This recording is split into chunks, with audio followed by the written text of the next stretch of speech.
Imagine for a second that you buy a brand new, perfectly designed pair of hiking boots. Oh, the best feeling. Right. The rigid structure supports your ankles, the sole corrects your posture, and suddenly a chronic pain you've had for years just vanishes. It is practically a miracle. Yeah, totally life-changing. But then you decide to never take those boots off. Not to sleep, not to shower. You just leave them laced up tight day after day, year after year. Well, that sounds like a disaster for your feet. Exactly. What happens to your foot? The very thing that was structurally supporting you becomes the thing causing you harm. And that tension between physical support and biological damage is exactly where we are heading today. It is a really fascinating line to walk in medicine. It really is. So we are looking at a fascinating stack of medical case reports, the latest UK clinical guidelines, and recent Delphi consensus surveys. Lots of really dense but crucial literature. Right. And all of this material is pointing us toward answering one highly specific, deeply important question for anyone interested in the mechanics of the human body. And it is a question that affects millions of people. It does. The mission today is answering this. Can the placement of a mechanical support pessary for an advanced cystocele, which is an anterior vaginal wall prolapse, cause localized mucosal abrasion and chronic secondary dryness? It is quite the mouthful, but so important. Okay, let's unpack this. Well, so to even begin answering how a medical device could cause that kind of, mucosal damage, we have to look at the environment it is entering. Right. The root of all this is pelvic organ prolapse, or POP. Exactly. We are looking at a fundamental structural failure in the body. I mean, the pelvic organs, the bladder, the uterus, the rectum, they don't just float in the pelvis. Yeah, they have to be held up by something. Right. They are suspended and supported by this highly complex dynamic hammock of muscles, ligaments, and dense connective tissue, specifically the levator antemuscle group and the endopelvic fascia. And the sources emphasize that this supportive hammock takes a serious beating over a lifetime. Oh, absolutely. Up to 50% of women who have given birth will experience some degree of prolapse. Because, childbirth is a massive physical trauma to those specific tissues. It is. But the literature also lists chronic coughing, chronic straining from constipation, heavy lifting, and just the natural degradation of collagen that comes with aging. So it's wear and tear over decades. Exactly. And when that muscular and fascial support network stretches out, relaxes, or physically tears, the organs above it lose their foundation. They literally drop from their usual anatomical position. And our specific focus today is on an advanced cystocele. Right. So in clinical terms, a cystocele occurs when the anterior or the front wall of the vagina collapses. Because the bladder sits directly on top of that anterior wall, right? Yes, exactly. So the loss of support allows the bladder to herniate or bulge down into the vaginal canal. In advanced cases like stage 3 or 4 prolapse, it can protrude entirely outside the body. Oh, wow. So it creates this constant dragging sensation, severe pelvic heaviness, and I imagine it can completely disrupt normal bladder and bowel function. It absolutely does. It is incredibly disruptive to your quality of life. So correcting a structural collapse of that magnitude without invasive surgery requires a physical intervention. And that brings us to the vaginal pessary. Yes, and I should note, it is considered one of the most effective non-surgical therapies in modern medicine. Really, just a simple device. Yeah. For an advanced cystocele, clinicians typically utilize a space-filling device, like a ring pessary with internal support, or a Gellhorn pessary, which has this broad base and a stem. The mechanics of it remind me of like putting up a structural retaining wall in a terrace garden where the soil is threatening to slip, or installing heavy scaffolding under a sagging ceiling. That is a great way to picture it. The device isn't curing the underlying weakness in the connective tissue. Right. It is not regenerating torn ligaments. No, not at all. It simply occupies physical space to mechanically push the herniating organs back up into their proper anatomical position. Now, what are these things actually made of? Almost all modern space-filling pessaries are manufactured from medical-grade silicone. Okay, silicone. Yeah, the clinical guidelines heavily favor silicone because of its specific chemical properties. It is biologically inert. Meaning it doesn't react with the body? Exactly. It doesn't absorb vaginal secretions. It doesn't harbor odors as easily as older rubber or plastic devices. And crucially, it is hypoallergenic. So it's very safe. Very. It is engineered to sit inside the human body for extended periods without triggering an autoimmune response or, a histamine cascade. But wait, if we are dealing with a material that is completely biologically inert, hypoallergenic, and smooth, How is it causing physical damage? That is the big question. Right. I mean, a completely inert structural scaffold shouldn't be generating abrasions and chronic dryness just by sitting there. Well, to answer the core mission of our deep dive today, yes, mechanical support pessaries can absolutely cause localized mucosal abrasion and chronic secondary dryness. Even though they're hypoallergenic silicone. Even then, the key to understanding why is divorcing the idea of a chemical reaction from a mechanical one. This is purely a mechanical and vascular issue. Okay, walk me through that. Think about the physics of that retaining wall you mentioned earlier. To hold back a collapsing structure, the wall must exert constant outward pressure. Right, it has to push back against the dirt. Exactly. A space-filling pessary stays in place and supports the bladder by pushing outward against the soft walls of the vagina. And human tissue requires a constant, uninterrupted flow of blood to survive. You nailed it. When a rigid silicone structure presses continuously against soft mucosal tissue, that localized pressure physically compresses the microscopic capillary networks running just beneath the surface of the skin. Oh, like stepping on a garden hose. Yes, perfect analogy. The blood flow to that specific patch of tissue is drastically reduced. In medicine, we call this localized ischemia. So you are literally starving those specific cells of oxygen and nutrients. You are. The continuous ischemic pressure, combined with the microscopic friction generated by every step a person takes, every time they cough or bend over, it slowly breaks down the cellular integrity of the tissue. The cells are basically dying off faster than they can regenerate. Exactly. And that mechanical breakdown is the abrasion. It is the exact same pathophysiological mechanism that creates a pressure ulcer or a bed sore in a hospitalized patient. That makes so much sense. But the case reports and guidelines make it very clear that this isn't happening in a vacuum, right? No, not at all. There is a massive biological variable accelerating this mechanical breakdown, which is the hormonal landscape of the patient, because the vast majority of these advanced cystoceles are occurring in postmenopausal women. Right, and the hormonal shift of menopause creates an incredibly hostile environment for a rigid medical device. How so? Well, when a woman transitions through menopause, ovarian function ceases, and there is a precipitous drop in circulating estrogen. And estrogen is not just a reproductive hormone. Right, it does a lot more than that. Yeah, it is the primary biological driver that maintains the health, thickness, and elasticity of the vaginal mucosa. The primary care literature refers to the resulting condition as vaginal atrophy. And I want to break down what that actually means at a cellular level, because it is the catalyst for the damage we are discussing. Yeah, it's super important to understand. Estrogen essentially signals the vaginal epithelial cells to store glycogen. And that glycogen feeds the healthy local bacteria, which produce lactic acid, keeping the environment acidic and protected. Yes, it is a whole ecosystem. And it also stimulates the blood vessels to stay robust, keeping the tissue plump and naturally lubricated. Exactly. So when you remove estrogen from that equation, the entire microenvironment collapses. The mucosal lining physically shrinks and thins out. Oh, wow. Yeah, it goes from this robust, multi-layered, highly vascularized tissue to a thin, practically transparent membrane. It loses its natural pliability and becomes highly fragile. And like we mentioned, the glandular production of natural moisture basically grinds to a halt. It does.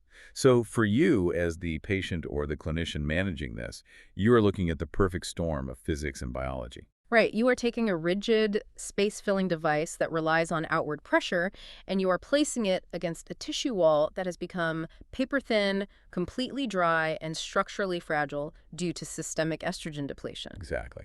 The natural lubrication that might have acted as a buffer is just gone. It's replaced by chronic secondary dryness caused by both the hormonal deficit and the physical presence of the silicone altering the local environment.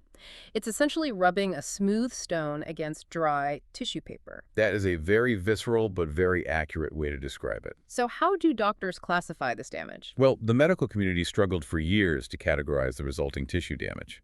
It wasn't until a recent Delphi survey that we finally got a standardized, consensus-based classification system. And just for context, a Delphi survey gathers a panel of clinical experts and runs them through multiple rounds of structured questioning until they reach a statistical consensus, right? Exactly.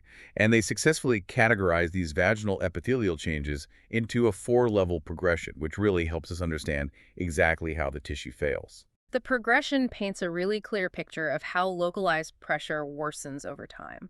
So it starts at level 1, which the survey defines as erythema. Right. Erythema is simply severe redness. The tissue hasn't physically broken open yet. So it's like a warning sign. Exactly. The redness is actually a vascular response. The body is dilating whatever capillaries are left in the surrounding area, trying to flood the irritated site with immune cells and oxygen to repair the microscopic stress. But if the pressure isn't relieved, the friction eventually overcomes the cellular bonds, moving us to level 2, which is an abrasion. Yes, the literature describes this as a superficial, partial thickness injury. The very top layer of the epithelium has sheared off. So you might see, like, scant visible bleeding during an examination, but the underlying connective tissue is still intact. Right.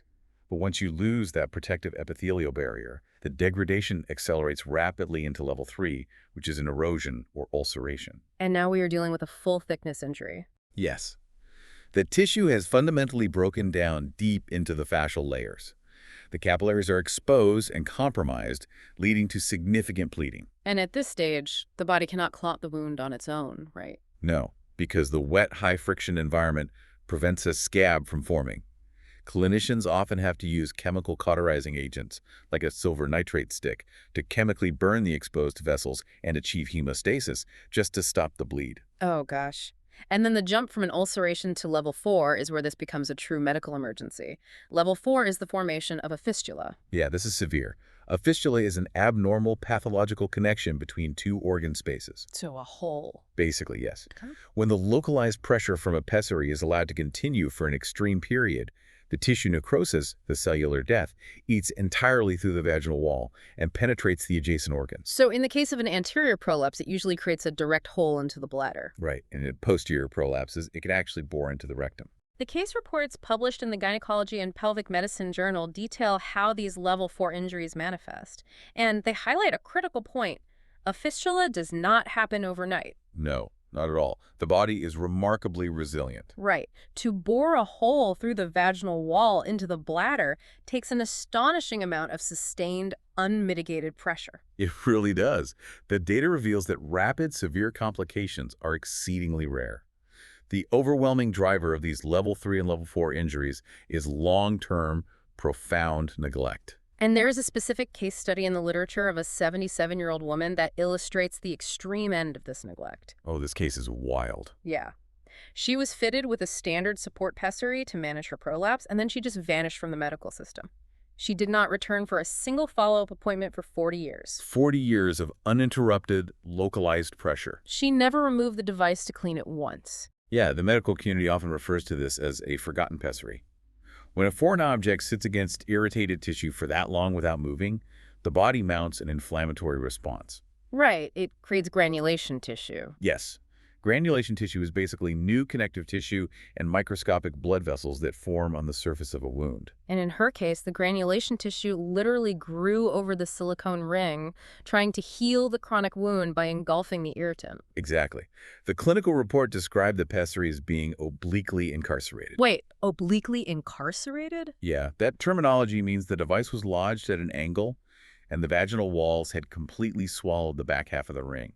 It was permanently fused into the patient's anatomy. Oh, wow. So only a small portion of the anterior edge remained visible. Right. She finally sought medical attention because she was experiencing severe pelvic pain, continuous bloody discharge, and systemic signs of a severe localized infection. And in some of the other severe incarceration cases highlighted in the journals, the tissue embedding was so thick and the device was trapped so tightly against the pelvic bone that standard surgical removal was impossible. Yeah, this is where it gets really intense. The surgeons actually had to bring in orthopedic bone cutters-like tools designed to snap through human femurs to cut the silicone pessary into pieces while it was still inside the patient, just to extricate it without tearing the entire vaginal wall down. I know. Hearing about orthopedic bone cutters and massive fistulas can easily make a patient, or even a general practitioner, wary of utilizing pessaries. It sounds barbaric. It really does. But when you synthesize the data across all these clinical guidelines,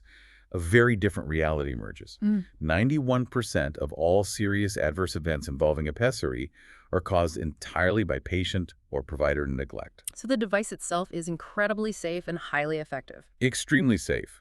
The danger only arises when it is treated as a permanent implant rather than a removable managed therapeutic device. Okay, so here's where it gets really interesting. If the friction is a matter of basic physics, and neglect is the primary mechanism of severe injury. The literature must offer a protocol to prevent this progression. Yes, absolutely. How do you maintain the structural support for the cystocele without inevitably destroying the postmenopausal tissue? Well, the clinical guidelines, particularly the UK standards we reviewed, dictate a two-pronged protocol for success. You have to aggressively modify the tissue environment and enforce strict mechanical maintenance. Okay, modifying the environment meaning addressing that estrogen deficit head-on. Yes. The gold standard recommendation is the administration of topical, localized vaginal estrogen.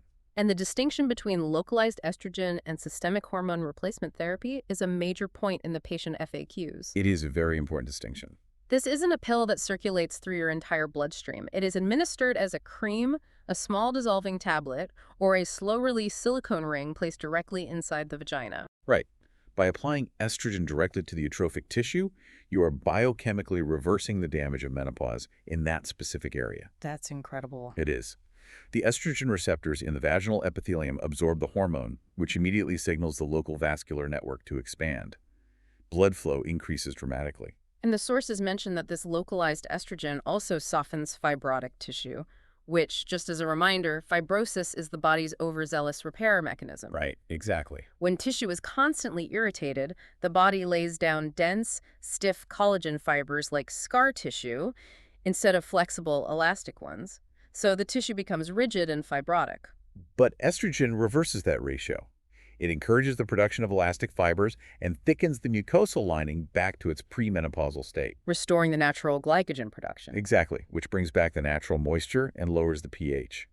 The tissue becomes robust, supple, and heavily vascularized. It essentially acts as a biological suit of armor, providing a thick, resilient cushion against the mechanical friction of the pessary. And the guidelines strongly recommend starting this estrogen therapy several weeks before a patient is even fitted for a pessary, just to ensure the tissue is primed and ready to handle the pressure. Yes, preparation is key. But the patient FAQs address a common hurdle. Some patients have a medical history, like estrogen receptor-positive breast cancers, that absolutely contraindicates the use of any hormones, even localized ones. Right, and for those patients, the protocol shifts to non-hormonal management. Clinicians prescribe targeted vaginal moisturizers, which bind to the epithelial cells to hold in water, and heavy lubricants. So even if they can't reverse the atrophy, they can still manage the friction. Exactly. While these over-the-counter or prescription non-hormonal options cannot alter the cellular structure the way estrogen does, they drastically reduce the surface friction, which lowers the rate of mechanical abrasion. So once the tissue is chemically fortified, you still have to deal with the constant physical pressure. I mean, you can't just leave a retaining wall pressing on the exact same spot of dirt forever without the soil eventually giving way. No, you can't. And that introduces one of the most critical maintenance strategies in the clinical literature, which is the pessary holiday. A pessary holiday? Yeah. If a clinician performs an exam and spots level 1 erythema or a level 2 abrasion, the immediate non-negotiable protocol is to remove the device entirely. You have to eliminate the source of the mechanical pressure. Right, to allow the localized ischemia to resolve. And the guidelines suggest leaving the device out for an extended period, usually 4 to 6 weeks. The patient continues their estrogen therapy to accelerate the healing process. But wait, during those 6 weeks, the structural support is completely gone. Yes, it is. Gravity takes over again. Doesn't the prolapse just fall back down? It does. The cystocele will return. The bladder will herniate back into the vaginal space, and the patient will experience a full recurrence of their prolapse symptoms. The dragging, the heaviness, the functional issues. That sounds awful. It is difficult, and this is a critical point of patient education. A pessary is a management strategy. It is not a cure. The connective tissue is still broken. So navigating a return of those severe symptoms for 6 weeks requires a lot of resilience from the patient. It does, but it is the only way to allow those compressed capillary beds to regenerate and restore blood flow to the damaged area. All right. It prevents a progression to an ulceration or a fistula. And once the tissue is fully healed, the patient doesn't just put the exact same device back in, right? Usually not, because the body's internal topography changes. The original ring or Gellhorn might no longer distribute the pressure evenly. Ah, I see. Yeah, so the clinician often has to remeasure and fit the patient with a different size or completely different shape to ensure the new pressure points hit different areas of the vaginal wall. And to prevent ever reaching the point of needing a holiday or God forbid, needing bone cutters, the standard of care mandates a strict follow-up schedule. Absolutely strict. For a patient who is physically capable of removing, washing, and reinserting the pessary themselves at home, a clinical checkup every 6 to 12 months is standard. Right. But for patients who cannot manage the device, often elderly patients with limited dexterity, they must be seen by a provider every 3 to 6 months. During these visits, the device is removed, washed with simple soap and water, and the mucosal walls are heavily scrutinized for any early signs of erythema. That surveillance is what keeps it safe. So we have a definitive answer to our core mission. Yeah. Can the mechanical placement of a pessary cause abrasions and chronic dryness? Yes. The unyielding physics of localized pressure creating ischemia, combined with the estrogen-depleted fragile tissue of a postmenopausal body, creates a high-risk environment for friction injuries. It is the reality of the treatment. But through the aggressive application of localized estrogen to rebuild the tissue armor, the strategic use of pessary holidays to relieve vascular pressure, and uncompromising adherence to maintenance schedules, this risk is highly manageable. Very manageable. It shouldn't deter anyone from utilizing a tool that has successfully restored the quality of life for millions of people without the need for major surgery. Which is an amazing outcome. It really is. And, that actually leaves us with a truly fascinating idea buried in the recent clinical literature about where this field is heading next. Oh, where is it heading? Well, throughout this entire deep dive, we've discussed how the unique individual human body is forced to adapt to standard, mass-produced, symmetrical shapes from a medical catalog. Yeah. A circular ring, a uniform disc. Right, off-the-shelf shapes. Yeah, and that inherent mismatch between organic anatomy and mass-produced geometry is exactly what creates those isolated ischemic pressure points. But researchers are currently exploring the integration of 3D printing technology into pelvic floor care. Wait, really? 3D printing a pessary? Yes. Imagine a clinical visit where instead of trial and error fitting with standard shapes, a clinician takes a highly accurate 3D topographical scan of your specific internal vaginal anatomy. Oh, wow. They map every contour, every weakened point of fascia. Then, they 3D print a bespoke, patient-specific pessary engineered to perfectly match your unique internal landscape. That is incredible, because if the device perfectly contours to the tissue, the mechanical pressure is distributed completely evenly across the entire surface area. Exactly. We could theoretically eliminate the localized pressure points that cause these abrasions entirely. The future of treating a structural collapse might not be forcing your body to accommodate a rigid, off-the-shelf support, but utilizing bioengineering to print a custom-molded, breathable architecture. Something so perfectly integrated with your anatomy, you don't even know it's there. Exactly. It's game changer. That is truly something to think about. We want to thank you for joining us on this deep dive today. Keep questioning, keep learning, and we will see you next time.